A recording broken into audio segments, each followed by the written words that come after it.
And so I'm just going to hand it over to Larry, who's going to do a quick introduction of the network, and then we'll go from there. Take it away, Larry. You're on mute, just so you know. Yes. There we go.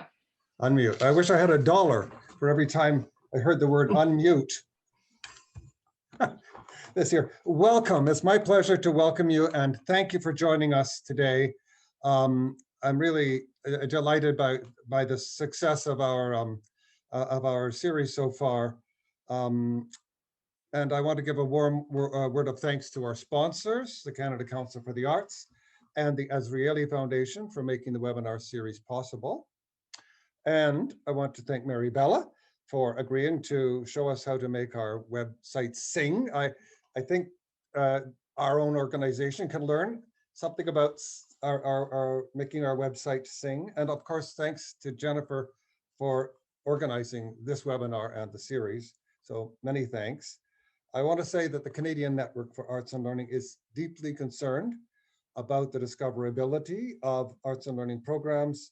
We believe that the arts are essential to Canada's well-being, and your leadership in arts and learning will make an enormous difference to the recovery of children, youth, and lifelong learners during the pandemic and for years to come. So thank you for being here. Welcome, and I'll turn it over to, going directly to Mary?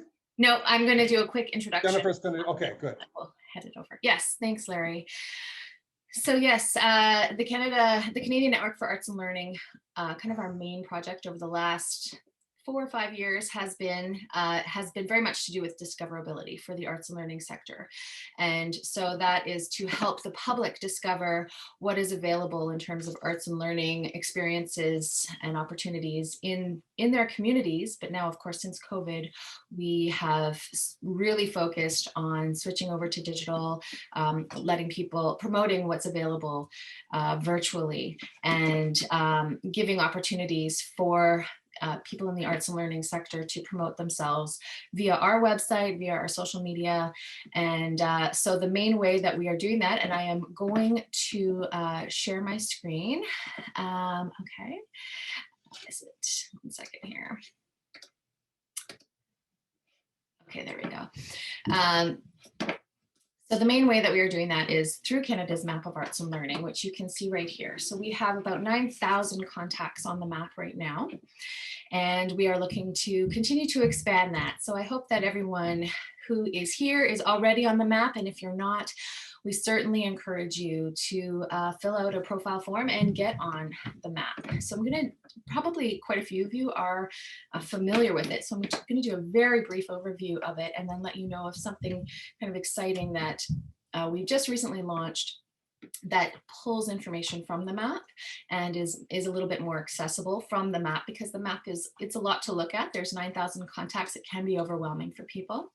So, but this would be some way that you can dig down into the map. So for instance, I've put in British Columbia here and you can search by discipline. You can look for contacts that offer programming in the community or in schools, who they serve, grade levels if you're looking at schools.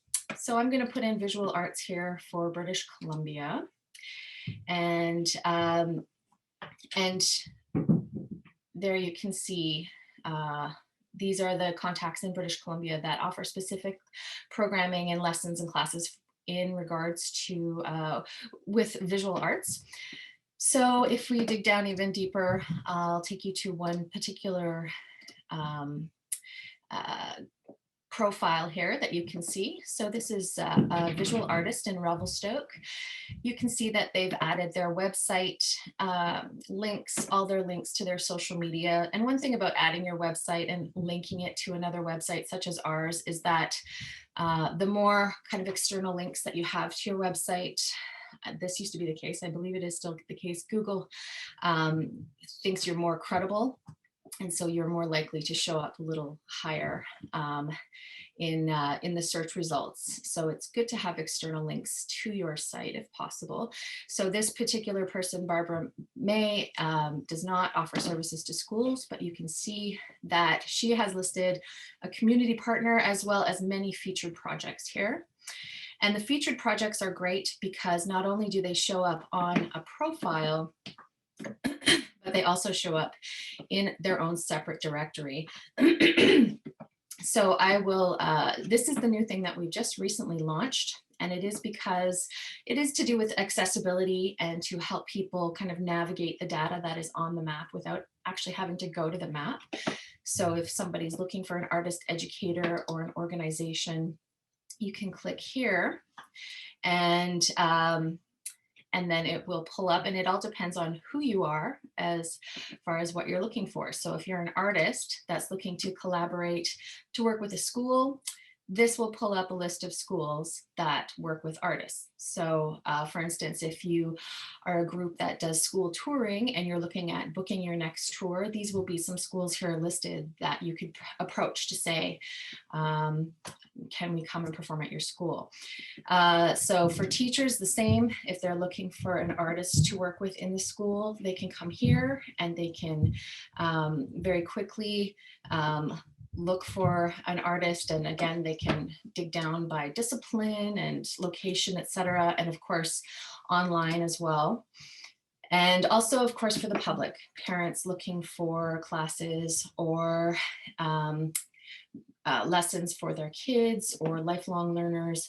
And this is all taking information directly from the map. So this is why getting on the map can really, your information will show up in many different searches. Also, funding opportunities is a big one that artists and organizations are really interested in. We do a lot of research into what's available out there as far as grants and contests, and we have so far about 200 listed here, and you can look at them by your artistic discipline, or you can look at the deadlines coming up on a calendar. This is also available in our resources tab on the website up here. We also have research, digital resources. And here again, you can see the featured projects that I was mentioning earlier. They show up here. So these are digital resources here that the videos and whatnot that people have. The featured projects are also searchable. You can go in if you're looking for certain categories, such as say, Black History Month, that type of thing. There's all sorts of different things for teachers here, or not just teachers if you're looking to collaborate. So just wanted to let you know about some of the ways that we have been working towards discoverability, improving discoverability of Canada's arts and learning sector. And again, really encourage you to make good use of these tools and to get on the map. And we'll be following up with you to send you links for you to be able to do that. So without further ado, I'm going to send it over to Mary Bella. We're so delighted to have Mary here today. Not only is she an artist in her own right, a singer and a musician, but she's been making websites for more than 20 years through her company Maestro Web Design, and has made well over 100 thus far. So we know we have a lot to learn from her, and I'm really looking forward to hearing what she has to say. So take it away, Mary Bella. Unmute before anyone asks. Let me just get into presentation mode here. There, does that work for you? Okay. Thank you so much, Jennifer. And I'm really glad to be presenting for you today. It sounds like your organization is doing amazing work. So it's exciting to be a part of it. Today, I'm just going to give you more of a bird's eye view of how to begin the process and of planning and implementing a website. It can be a really overwhelming task, as you can see by the number of steps, but it's really helpful to break down things into kind of a step-by-step, so you can fit in these little steps in with your actual teaching, creating, or performing work. So don't feel like you have to rush through everything. And I often get calls from people who, they've been told they need a website, but they haven't really done any of the initial legwork. So that part will be most of this presentation.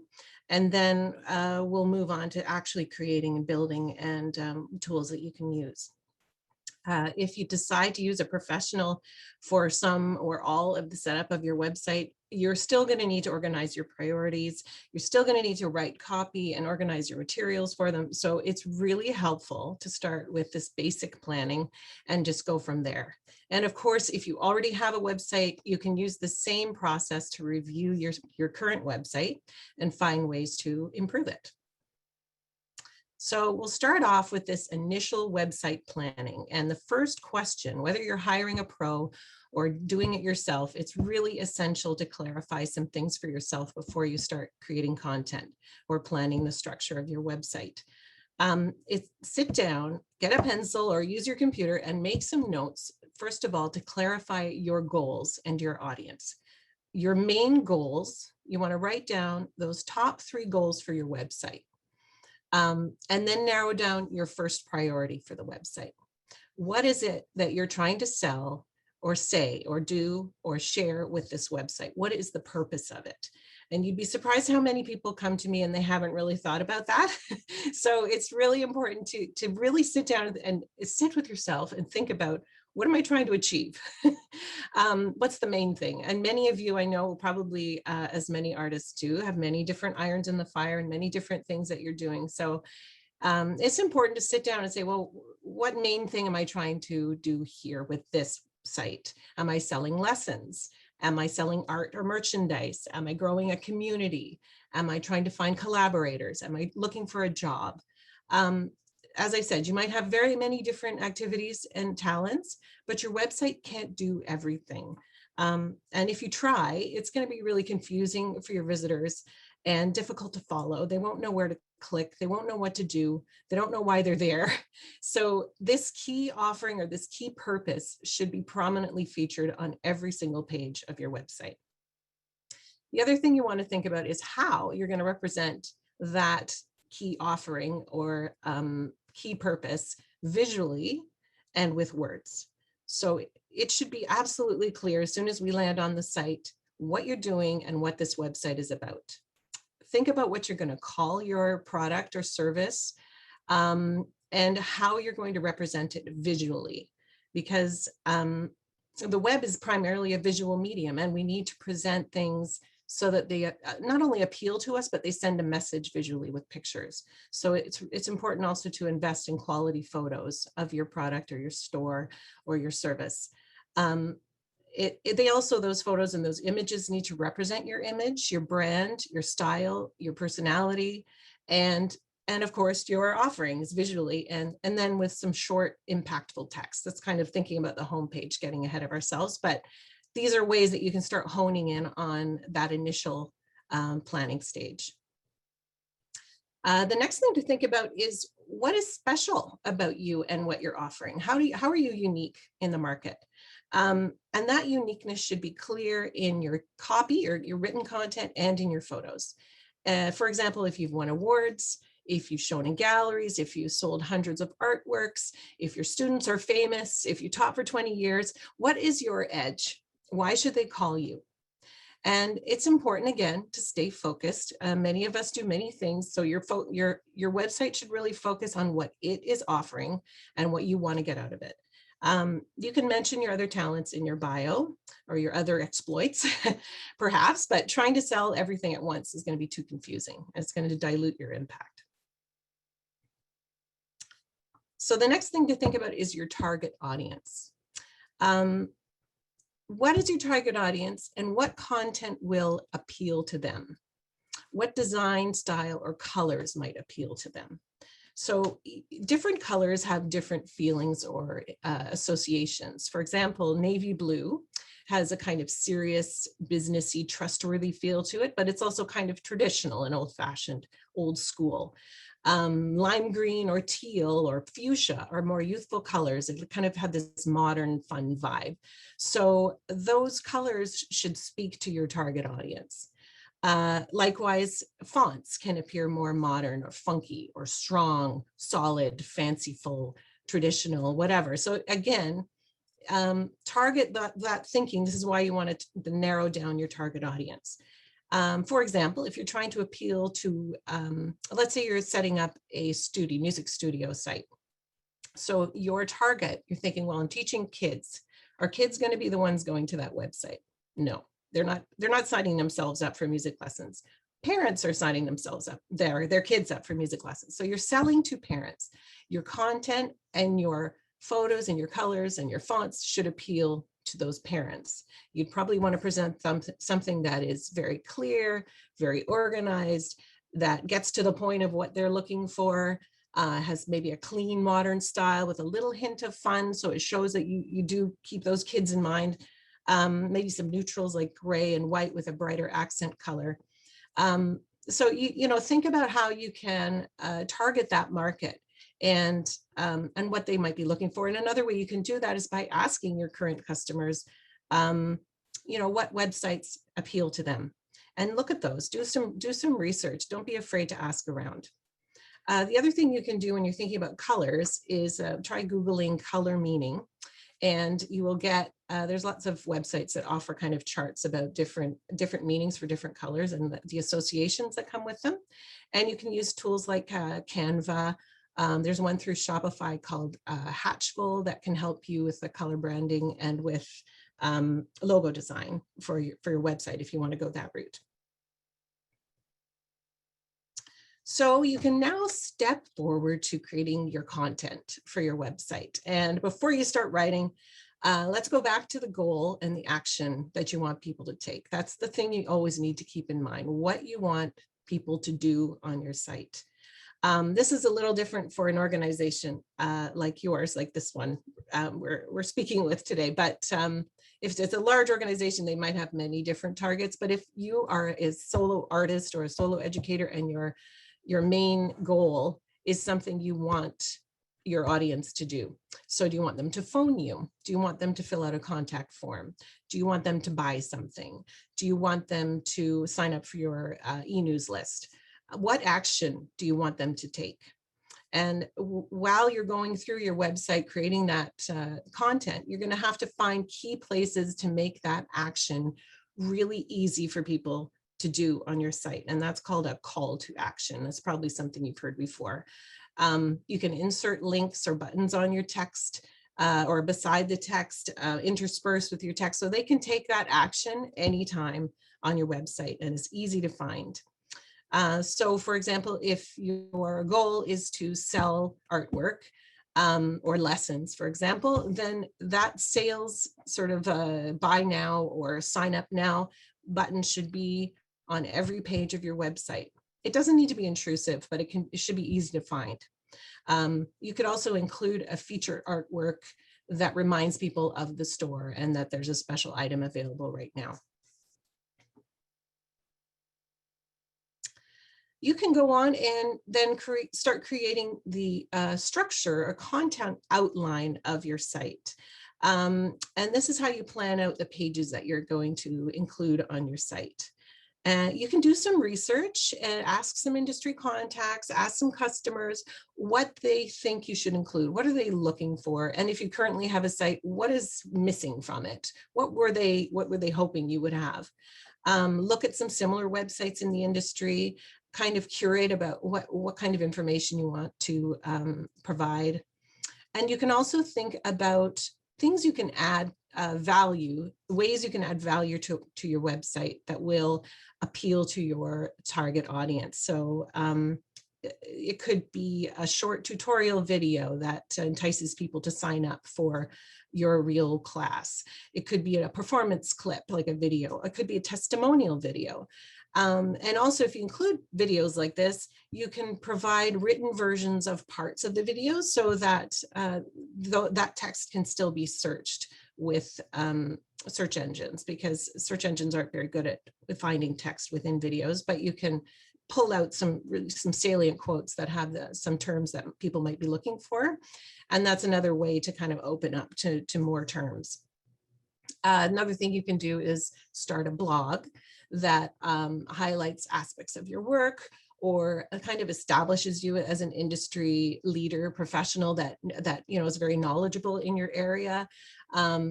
sometimes the blogs tell a story, so there might be an ongoing process with something that you're doing that you can share with the public. I would only recommend starting that blog if you like writing, because I get a lot of people getting advice to start a blog and then they don't really want to do it. They think that all they have to do is just kind of start. If you don't love contributing and putting out content or writing like that, then that's probably not the thing for you. But you can still write some articles, maybe not date them as a blog would be, but put out some content or articles that are kind of a little bit further down in your site, information for people that you can share. And that kind of content can also be shared on social media. It can be shared if you start an e-news list or something like that. It just gives you lots of interesting things to draw on and to bring your audience to you. So back to this content outline, I just put together a sample one for you. So basically each of these numbered items are, I hope I didn't have my arrow there in front. All of these numbered items are pages on your site. And then underneath, you can make notes about what kinds of content you want to appear on that page. And that'll give you some good direction in terms of what you need to get together. Maybe if you need some photos, maybe you need to do some extra writing, maybe you need to hire a copywriter, depending on the kind of function that you need. It's also going to help you with choosing a platform when we get to that, because different platforms have different strengths. So, once you've decided that you need a shop and you're going to have so many items in your shop, then you're targeted toward finding a platform that is good for that kind of functionality. And let's just move on. So that was just a sample. You don't need to go into too much detail, but you can see that I've added some functions that I want to appear on the home page. There's going to be a slider with some pictures. I'm going to have to decide how I'm going to put those images together. Maybe I need to hire a graphic designer. I'm going to have a blog, and this teaser to blog, that might just be a little kind of widget or a block that has a picture of the first, a picture that kind of illustrates the first post on the blog, and then maybe a title of that post, and then links over to the blog. I might have a teaser or a image from the shop with a featured artwork or something else that I'm selling. And then maybe I mention an upcoming event. So these are all little blocks that I'm going to plan to put on the home page so that I can start kind of sketching it out in my head. And this is a great exercise, even if you're planning to hire someone to do a website for you. It is so helpful for you to have gone through this process for yourself first, rather than kind of coming to someone with a very blank canvas and then, expecting your designer to fill all the details in. So you can also start thinking about the flow or the navigation through your site. Think about the route that visitors are likely to take through your site and how you want them to proceed.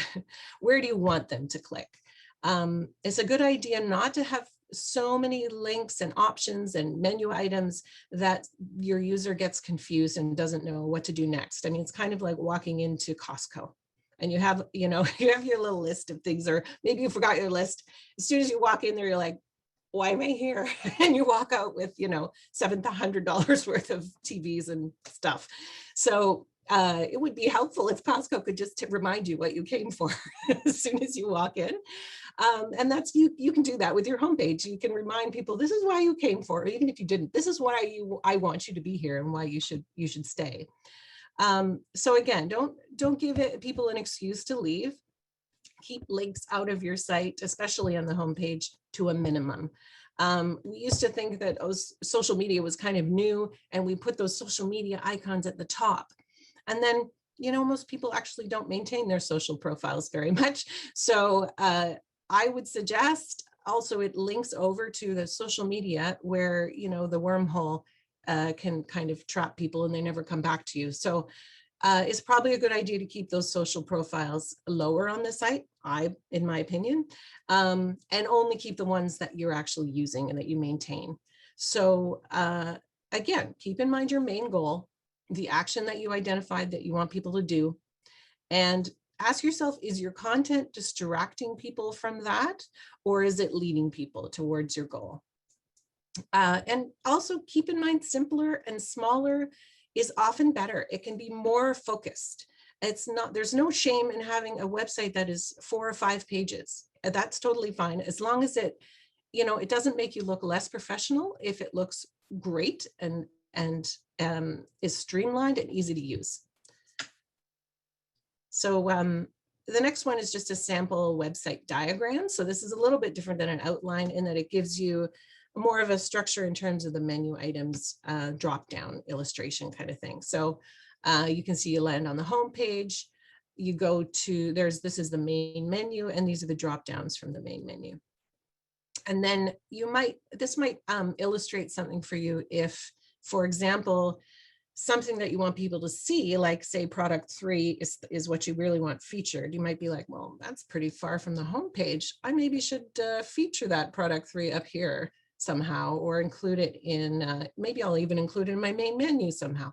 So, think about, is your action actually easy to do from the home page? Don't bury your shop or your classes page or whatever it is that you want people to do in, a 5 menu drop down. Like, make it easy. Okay, so now you can start writing your text content, or as we call it in the business, your copy. It should be really clear. It should be direct. And it should put the important stuff first. It's kind of like a newspaper article. People don't read on the web, they scan. So you want to break that text into short sections, no big long, sections of text, big long paragraphs. They should be short. They should use headings to break up so they're easy to scan. Then you could use highlighted text boxes for information that you really want to bring out.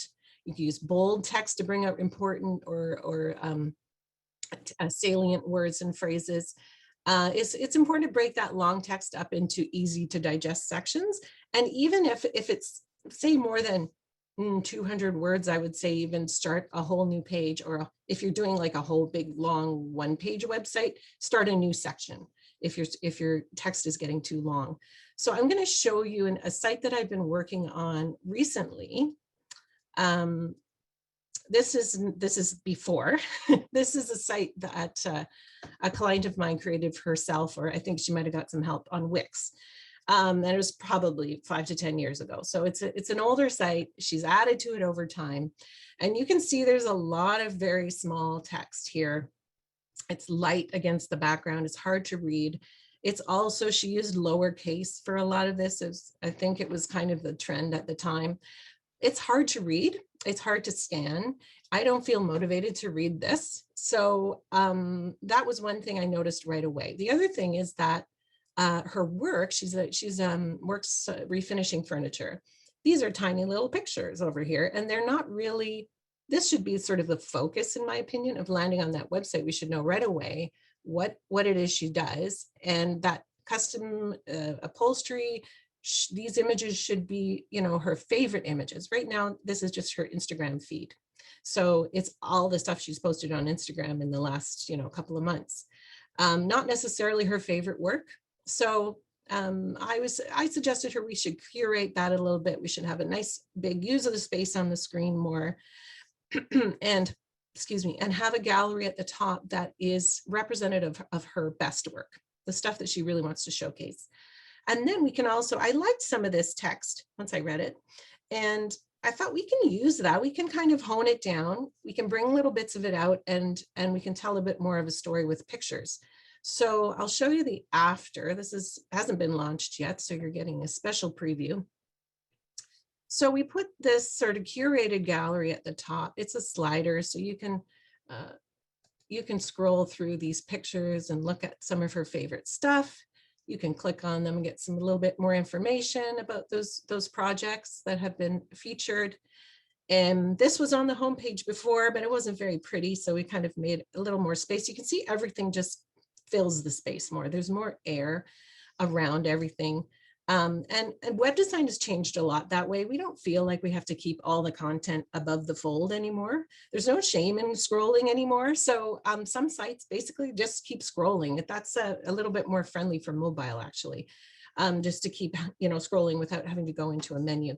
So yeah, so use up that space width-wise.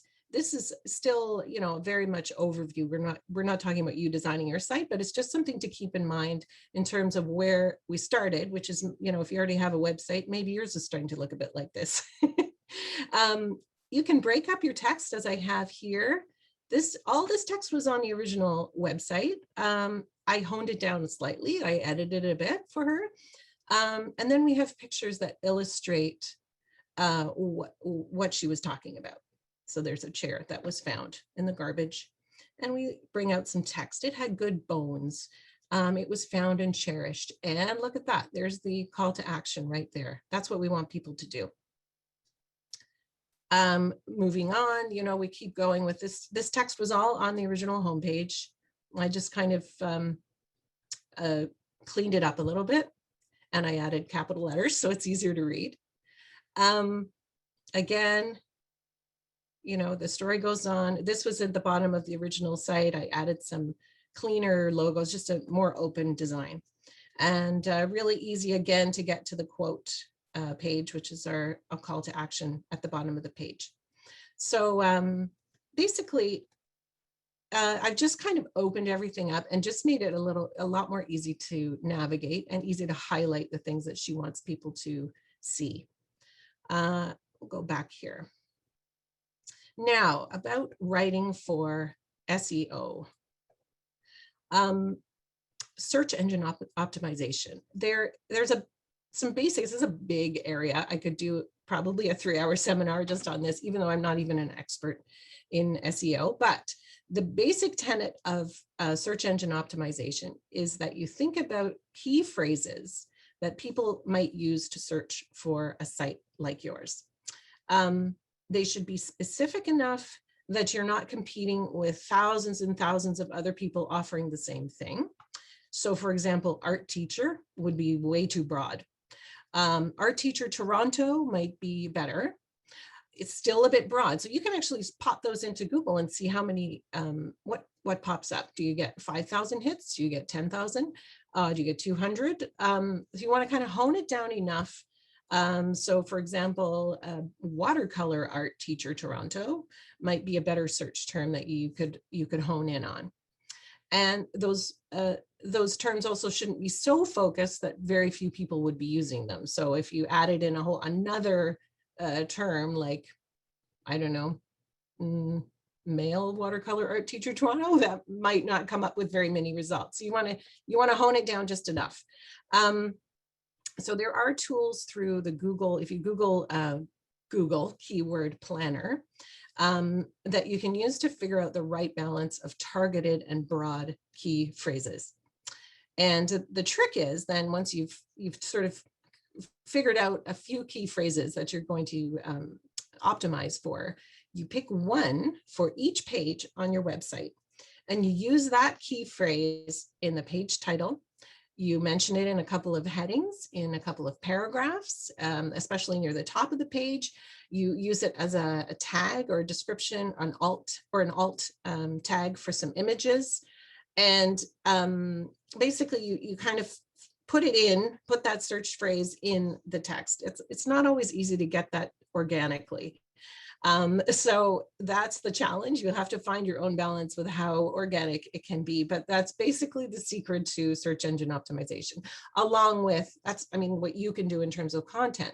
What you'll find is a lot of the sites that come up at the top of search are actually directories. So you might search for art teacher Toronto, and you'll get the first page will be all lists of art teachers in Toronto, because those sites are the ones that already get the most hits. So it's tricky, and already have the most links and the most activity. So it's tricky to compete with those, to be honest. And you might want to actually look at some of them and get listed in them. That might help get your site in front of people. We'll get more about that later.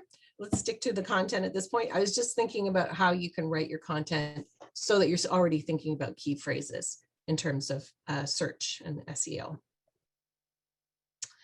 So when you think about your homepage, this is where you can showcase your main offerings, your key strengths in a really visually appealing way. It's often the first point of contact. It needs to be concise, it needs to be direct, but also needs to be really professional and really visually appealing. This is where to invest in professional photos and maybe even professional graphic design. It should also include your search keyword, some search keywords.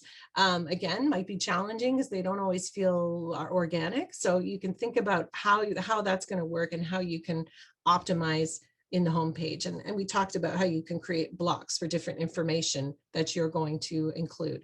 You can do what's called a wireframe. I should have included a picture of one, but basically it's a sketch of what information kind of layout you're going to have on your homepage. It's not really a design document. It's more like a layout plan. And again, if you can provide, if you get a professional designer, even if you're doing this yourself, once you have that kind of layout planned for yourself, you can look at, when you get into looking at themes and things to apply to your website, you already have that plan in place. So you'll be able to find a theme that works already with what you have in mind. It's more of a sketch though. It's not like a whole design document that includes your colors and everything. It's just a kind of a sketch of the homepage. Okay, moving on. Photos. This is like one of my favorite subjects. These are really, really essential to a professional looking website. And I try to encourage all my clients to get some professional photos taken before we start working on a website design. It's so key to how your website comes across because it is such a visual medium. And your photos should show what you offer. They should also show your style. They should show your personality. And they should include, if possible, your color branding. So if there's a teal blue or something that appears in your logo, maybe you wear something that has teal blue or yours or something in the background. It can be drawn in to the website design. They should also illustrate or highlight the content on your pages. So it's helpful to have gone through that process and thought about your content, started writing content, and have a page structure in mind before you go and take some photos that might help to illustrate some of the things that you're going to talk about on your website. And if you look at any website template, they always feature full color, high resolution professional photos. So if you strip out the photos from that template, sometimes there's really very little else there. And that's why it's so important. It really is such a huge part of what you are presenting to people who land on your website. You can use stock photos, but they often miss the mark in terms of showing anything kind of unique or personal to you and what you do. So I would encourage, even if you're a visual artist and you have, pictures of your art, if you're selling art classes, show some pictures of you teaching, show some pictures of you working with students, doing things together. That's something that shows an emotion, your personality, what is it that appeals to you in your teaching style. So it's important to think about that. How are you going to sort of represent yourself in your photography? In terms of finding a photographer, I do think, even as I was going to say, a visual artist should also have some pictures of yourself on your website. Your website's not just about your art. You're not a faceless, entity. You are a person, and people actually respond to people. They don't respond as much to a company that is selling something. So that's kind of your edge as an individual, is to get across what it is that's individual about you and tell a story to your audience. So if you're some pictures of yourself, even if you might be camera shy, you can do a lot to sort of bring out the best photographers will bring that out of you and will help you with a kind of location and a clothing that you can wear that will make you feel good. Ask for some referrals, look at samples, ask around to industry contacts who they've used, look at other pictures and ask who took them. You can, I might be a little out of date, but I think you can still get a professional photography session from about $200 or $300 up. Typically you get what you pay for. So if you're just needing a few, maybe 5 pictures of yourself, you might be able to get it done within a relatively small budget. It's very much worth the investment. One thing I want to mention about styling photos, you can use a professional for this. And I do have one contact, Liz Parker, who styles photography. I just want to show you some of the work that she's done because it makes such a huge difference in the professional quality of the photos. These are the ones I wanted to show you. So here's the before and here's the after. She's a gorgeous girl, obviously, but I mean, this is not very flattering. The lighting's not flattering. Her makeup's not professional. The angle's not very nice. There's not enough contrast with the background. There's a lot of elements that go into making a photo look beautiful and well composed and professional. So this is, you know, a huge difference between a solid color. That's a really good thing to keep in mind. If you have any kind of jewel tones, Liz often uses, she helps dress her clients as well as posing them in kind of flattering angles and lighting and stuff. So she's not a photographer, she's a photo stylist. So she helps people pick out outfits and things like that and gets a hair and makeup stylist organized for them. So as I said, solid colors and jewel tones are really prominent in a lot of her work because they look so beautiful on camera. And you can see that she's included her instrument in almost every picture. So that's really, really key, that it's, you know, it's obvious what this picture is about. Again, this is, I think, taken at the Royal Conservatory. You can see there's a nice, cool background and there's enough space. She's styled their clothing differently. So this is the before. It looks less cluttered. They took some of the equipment away. So that's, anyway, this is a professional stylist. Obviously, that's her job, to make people look awesome. But so there's something to think about. If you feel really camera shy, it might be helpful to get someone to help you with that. Where were we? If you want to do it yourself, there's some key things to keep in mind. Even if you want to have someone take pictures of you, it often doesn't work out so well, but you can keep in mind it should be clear, uncluttered backgrounds, should be consistent coloring and style that works with your site, should be clothing that fits really well, hopefully on the new side, so it doesn't look faded or wrinkled, that is you feel comfortable in, you feel beautiful in. There should be enough space around the subject so the photo can be cropped different ways. Solid colors are your friend, and it really helps to get your hair and makeup professionally done if you can afford it, and flattering lighting. So I hope that was all inspiring. I do love talking about photos, so sorry if I got a little overdosed on that. Okay, moving on. So the news section, domains, hosting, and platforms. This is where we get into the nitty-gritty of the technical side of things. Domains are not actually the main SEO factor anymore. Your page content, your page titles are more likely to get you search results. So don't overstress about getting the perfect domain name. Don't make up a company name if your work is always displayed under your personal name. Try to get your personal name. If your name is taken, you can combine it with your role or your title. So for example, I'm a pianist, Mary Bella, and let's say I'm a singer. So let's say marybella.com is taken. I'm a singer, so I'm going to say marybellasoprano.com.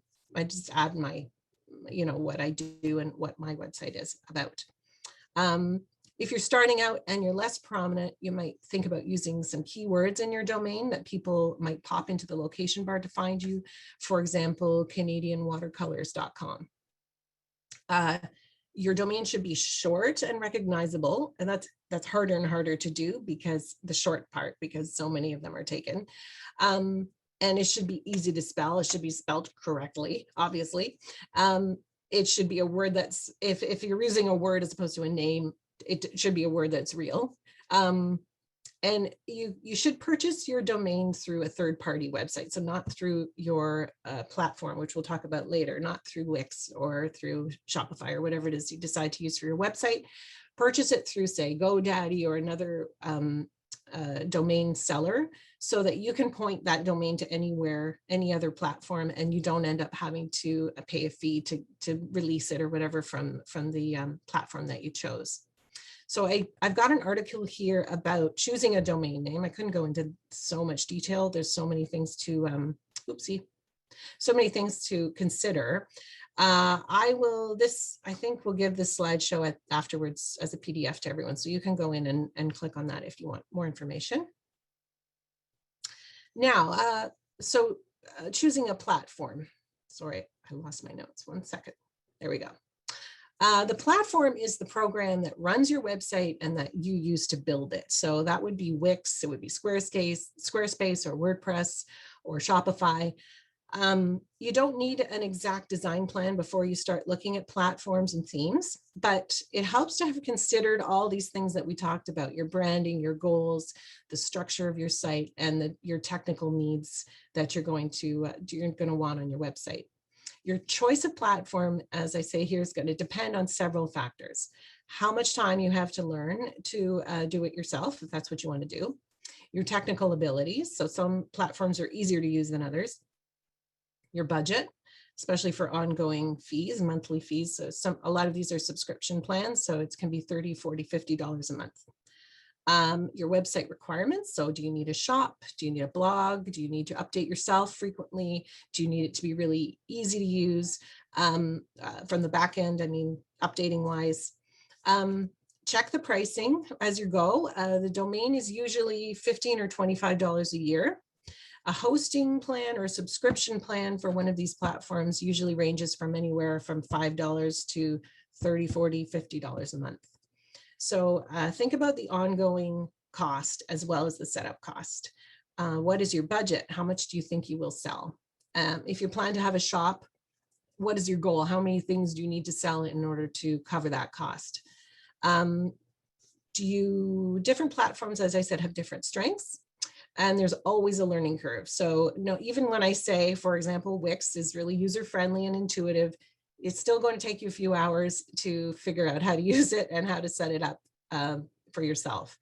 As probably a few days, to be honest. So I'll give you a rundown of a few of the different platforms just so you have a sense of strengths and weaknesses. Wix is, as I said, really user-friendly and intuitive, has lots of beautiful templates to choose from, but the monthly fees are really expensive, and some things are not very easily customized.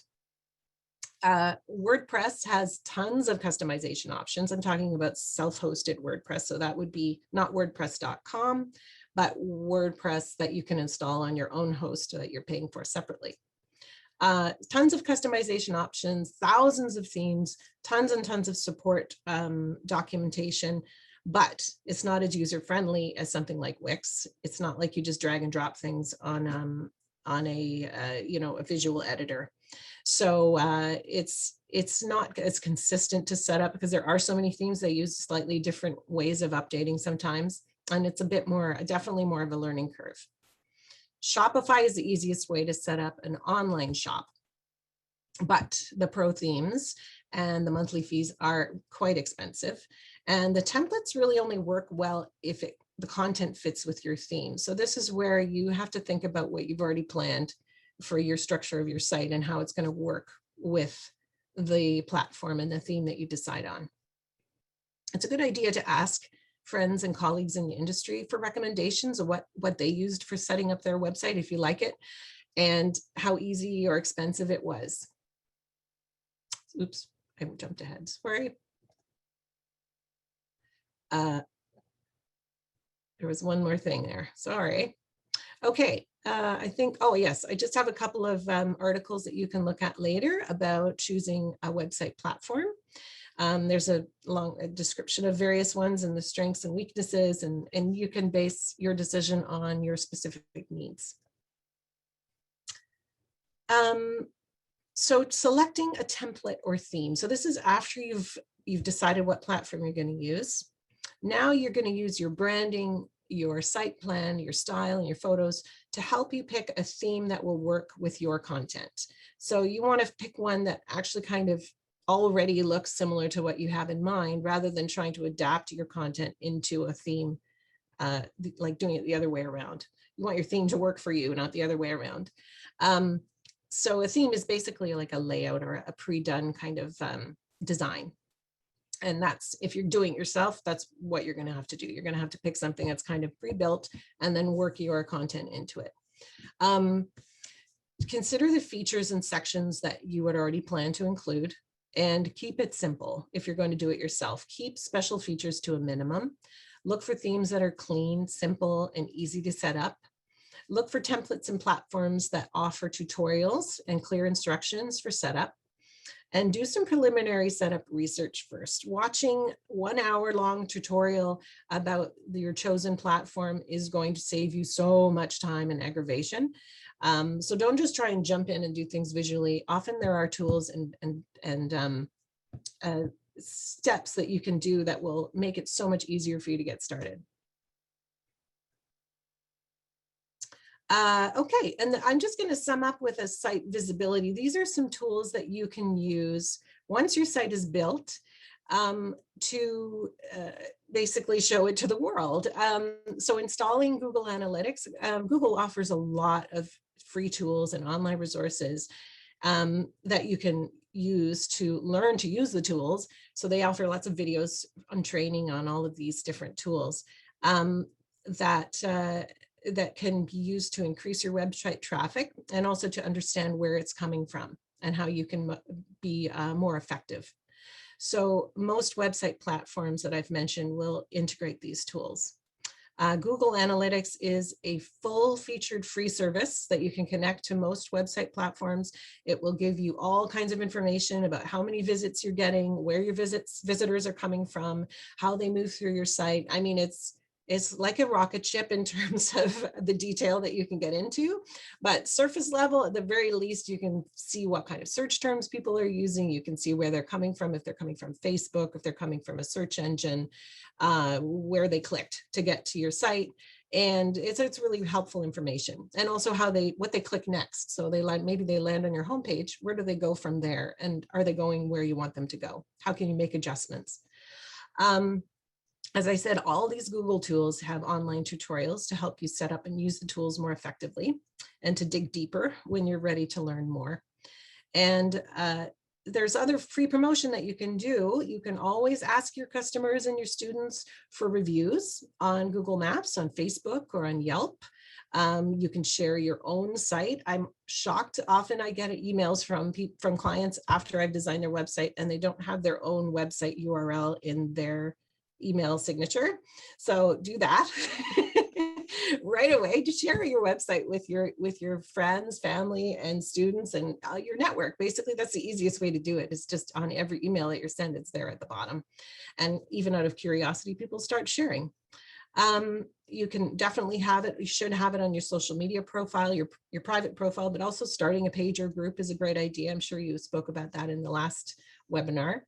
And starting a subscription email list is also a great way to keep communication with people who have already shown that they're really interested in what you're doing.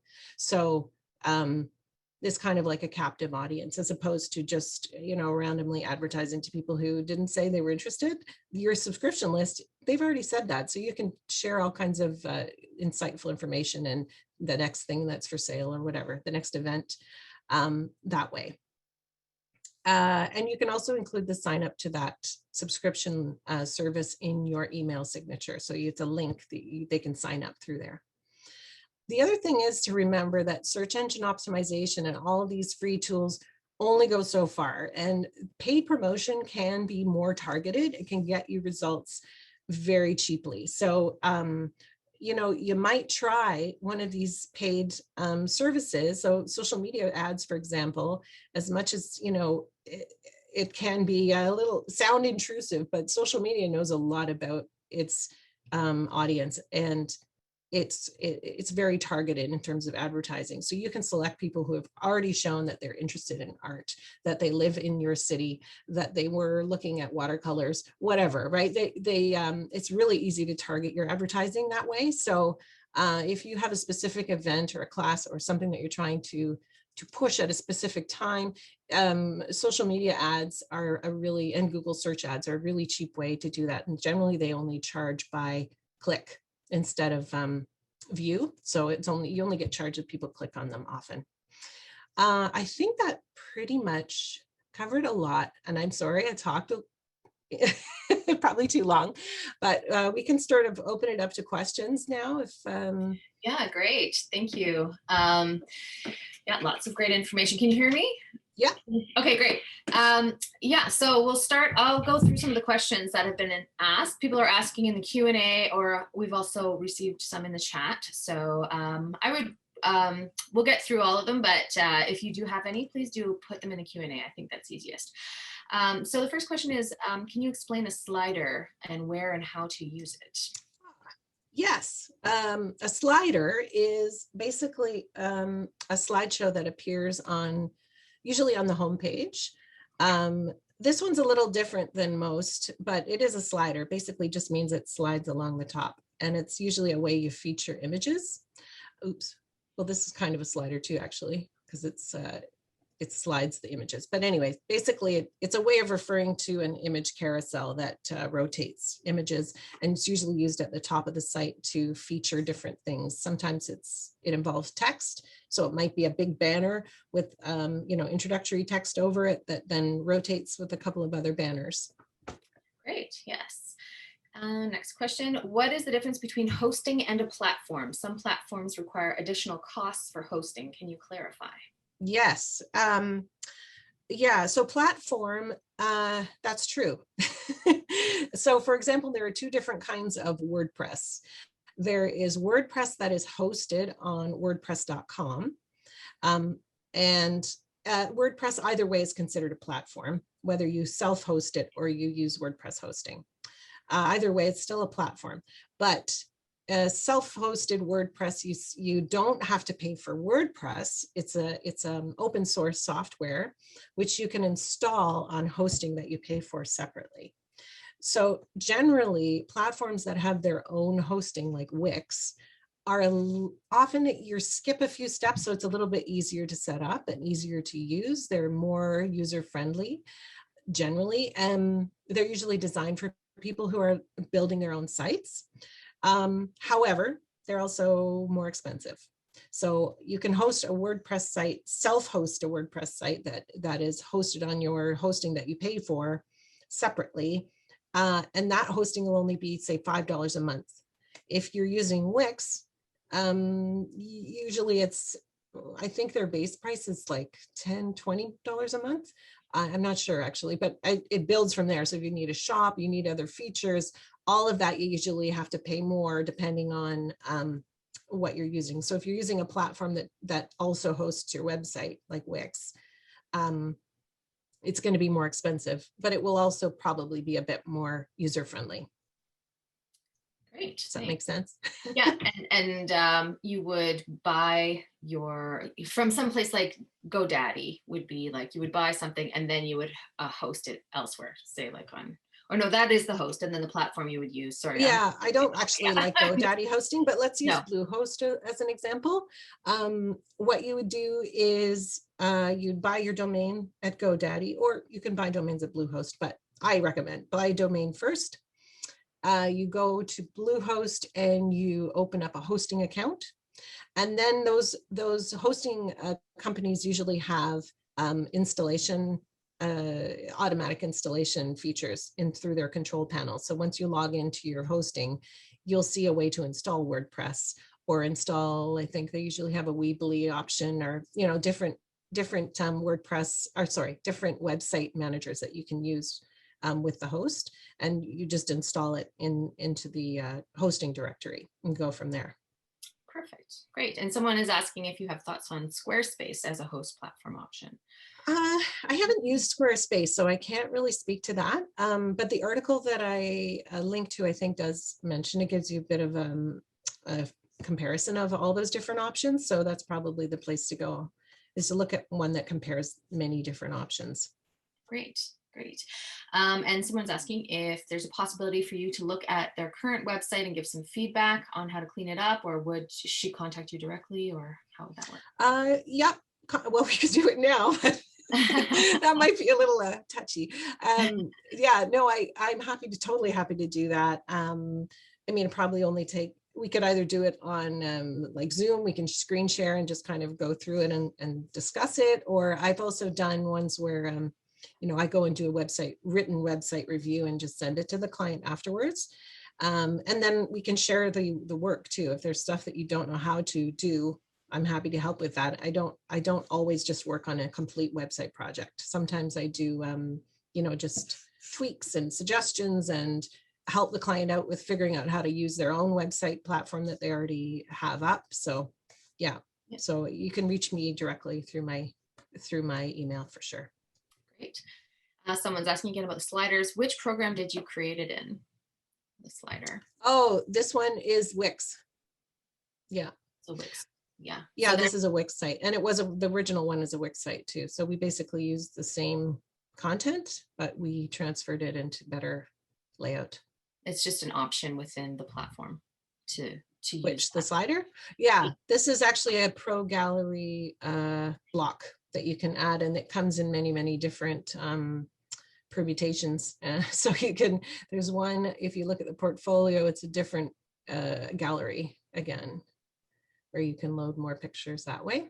So, and then they also have sliders with text and stuff. There's all kinds of different blocks with Wix that you can use. So Great. it's really easy to use that way.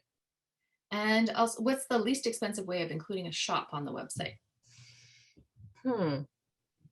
It really depends on a few things. So the least expensive way is PayPal. You can basically, if you open a PayPal, PayPal payment standard is what you need. You need to open a PayPal business account with PayPal Business Standard. And you can use that to get code for buttons, payment buttons on your website. And what that means is once you put those buttons, you create the buttons in PayPal, you put the code in your site, and then whenever somebody purchases something, the payment goes into PayPal and you get an email that someone bought something. So it's a little cumbersome if you had more than, say, 5 or 10 items for sale. And if you have a large inventory, you're getting a lot of orders. But for somebody who's just selling a few things and doesn't need like inventory tracking and all that kind of stuff, that is probably the cheapest way to do it. PayPal, I think, only charges about, it's something like 2.5% on transactions plus, I don't remember how much, but it works out to about 3%. Whereas, you know, some other ones like Shopify, I think, charge a bit more. So it just depends on, well, Shopify also, you have to pay for the whole subscription service, which is like $30 a month. So PayPal is no subscription if you're just doing buttons. Okay, great. We'll get through a few more here. There's more coming in, but you can always contact Mary afterwards. So let's see, can you talk about responsive themes? And someone is also asking about sticky websites. So about that. Yeah. Yes, that's a good point. Actually, I should have mentioned that. It is, most themes nowadays are responsive unless it's an old theme. So, but it's worth checking if you're looking, if you don't chosen a platform, you're looking at themes now, which one you want to go with to install on your site. Yeah, you want to make sure that it will respond to different screen sizes. And one easy way to do that, Wix isn't actually very good with this.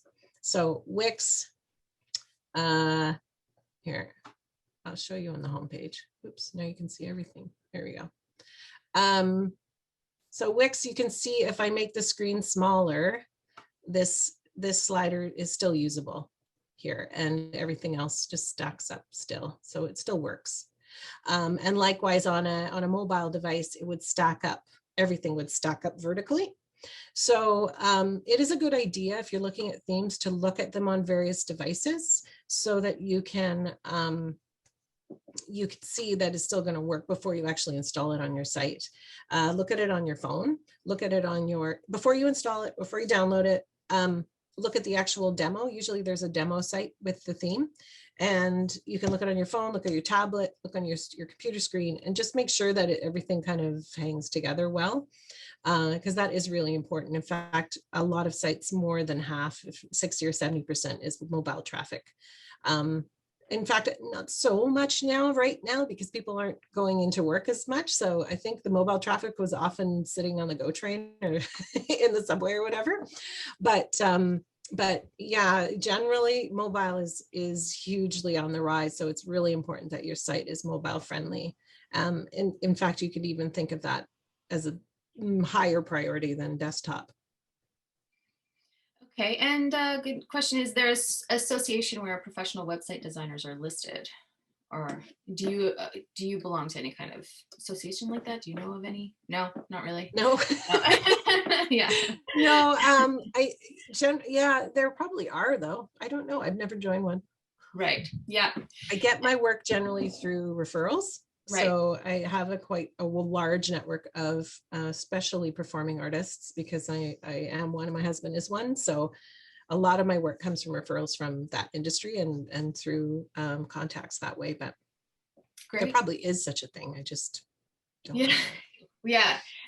Well, thank you so much, Mary. You're welcome. Really lots of incredible information. And someone is asking again about who we are all. I am the Managing Director of Canadian Network for Arts and Learning, Mary Bella from Maestro Web Design, and we're going to include the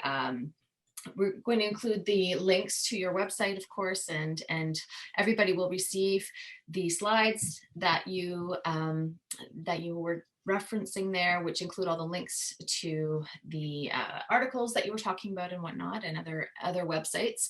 People were asking about the photographers. This will also be, oh, Mary Bella just put it in there in the chat, her website and also her email. So thank you for that. Sorry, also Larry O'Farrell, who's the chair of the Canadian Network for Arts and Learning, and Lynn Knighty, who is our new employee. She is our communications and research coordinator, and we're going to be introducing her in our next e-blast. We tried to do it the last one, but we couldn't get it working. So anyway, so that's who we are, and we thank everyone here for attending. This will be posted on our website, the recording of it, and as well as the documents that Mary Bella is going to send. So so if you want to share it, or if you want to contact her, please feel free. And we have one more in this series of webinars happening next Tuesday at the same time. Actually, no, sorry, it's 1 hour earlier, next Tuesday at noon, and which will be talking to two different organizations. So the Vancouver Symphony Orchestra School of Music and the Labrador Creative Arts Festival. They, within COVID, in two very different contexts, and we're going to be talking to them about how they managed through technology and discoverability, how they were able to connect with the public and also with students throughout kind of some strategies that they used. So please join us for that. That will be a panel discussion. And thank you again, Mary Bella. It was jam-packed hour. And, my pleasure. Yeah, it was hard to get through all the things I wanted to talk about. I remember you were asking about Google Analytics, and I was like, wow, that's going to be another half hour. Yeah, absolutely. No, but this is a really good introduction, and I think a lot of people already were getting some great feedback. So thank you so much. Great. Thank you, Mary, very much. Wonderful. My pleasure. Yes, everyone have a great rest of your day. Thank you. Enjoy. Bye. Bye.